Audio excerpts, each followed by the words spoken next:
CET 2025-26 साठी जेही विद्यार्थी फॉर्म फिल करत होते त्यांना आता डेट वाढवून दिलेली आहे। म्हणजे CETचा फॉर्म तुम्ही आता भरू शकता आणि त्यासाठी मुदतवाढ सुद्धा देण्यात आली आहे। यामध्ये BEd CET, LLB, MBA, MCA CET यांचा समावेश आहे। तर बघू शकता LLB CET ची लास्ट डेट 13/2/2025 देण्यात आलेली आहे। त्यानंतर MAT साठी 10/2/2025, त्यानंतर BEd CET साठी बघू शकता तर 13 तारखेपर्यंत BEd CET जेही विद्यार्थी यावर्षी BEd करायचं असेल ते विद्यार्थी CETचा फॉर्म भरू शकतात। तर 13 फेब्रुवारी 2025 पर्यंत तुम्हाला मुदतवाढ देण्यात आलेली आहे। तर ज्याही विद्यार्थ्यांचे फॉर्म बाकी असेल किंवा पेंडिंग असेल त्यांनी लवकरात लवकर फॉर्म कंप्लीट करावे। डॉक्युमेंट लिस्ट दिलेली आहे, डॉक्युमेंट रेडी करा।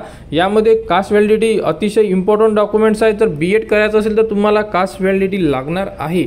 जर तुमच्याकडे कास्ट व्हॅलिडिटी नसेल किंवा तुम्ही कास्ट व्हॅलिडिटी काढत नसाल तर तुम्ही BEd CETचा फॉर्म भरून काहीही अर्थ नाही।